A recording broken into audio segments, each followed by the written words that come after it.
Hi everyone, welcome back to the channel. Today I've got another time-lapse painting video for you all. It's of the actor who will be playing Matt Cothon. So while the time-lapse video is playing, let's go ahead and talk about Matt a little bit.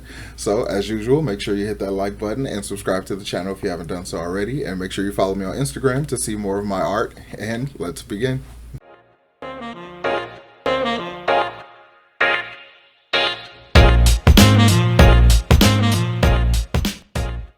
So Matt Cothon is definitely one of my new favorite characters. I mean, Perrin will always be my favorite character, but Matt is definitely getting up there as one of my favorite characters because he is so relatable.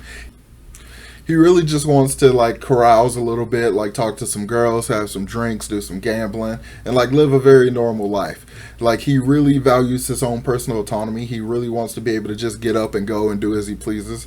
But by the nature of him being Targaryen, which is basically the pattern of the world, the nature of destiny all around him, basically has more control over his fate than he does. So that alone like drives him crazy. When he pretty much finds out that that's the case, he does everything he can to resist it. And it's almost like going in a circle. Every time he tries to leave, he either physically can't or end up like back in the same area with the same people and stuff. Like just, it's like no matter where he tries to run, he still ends up on track with his destiny. Even later in book 5 where I am, when he kind of just he kind of starts to do more things like with the group and kind of not really embraces his destiny for all this stuff. He kind of accepts the fact that he can't get away from it. It's just going to kind of keep happening. He's going to keep getting thrown in situations where he can be awesome and he really can't do anything about it. And it's all kind of a matter of luck. While for him it almost feels like bad luck that he keeps running into like battles and things like that, and things keep trying to kill him and all this stuff. The real luck of it is the fact that he keeps surviving things that there's no way he should survive. Even though Matt continues to resist the destiny that's been thrust upon him, he has been shown to be willing to compromise in certain situations where he knows like his friends really need his help and he knows that he can actually make a difference. He will basically grin and bear it. He will deal with and be like, okay, fine, I will go help.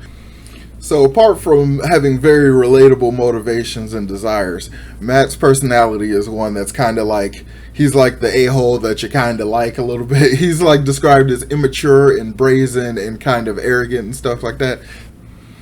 And he's like known for trying to shirk responsibility, which probably plays into him not wanting to like, be awesome the way Destiny is trying to force him to be. But at the end of the day, even though he is considered, kind of a flake and like he shirks his responsibilities and stuff, at the end of the day, he is steadfast. He will be there for his friends if they need him. He will like legit be a useful person as needed. And so I also think Matt is one of the great examples of Robert Jordan's character writing. So some of the characters Jordan writes can have basically personalities that that in real life, if you met someone with that personality, you wouldn't like them very much.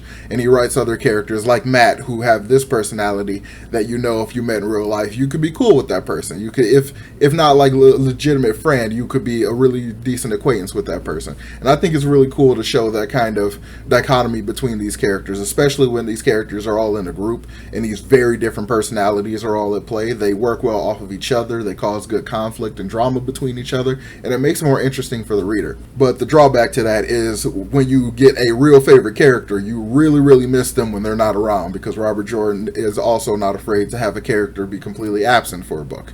So I'm going to go ahead and wrap up the video here. I hope you all really like my painting. Please make sure you follow me on Instagram and let me know in the comments down below what are some of your favorite things about Matt Cothon from The Wheel of Time. So make sure you hit that like button and subscribe to the channel if you haven't done so already, and I will talk to y'all next time. Peace.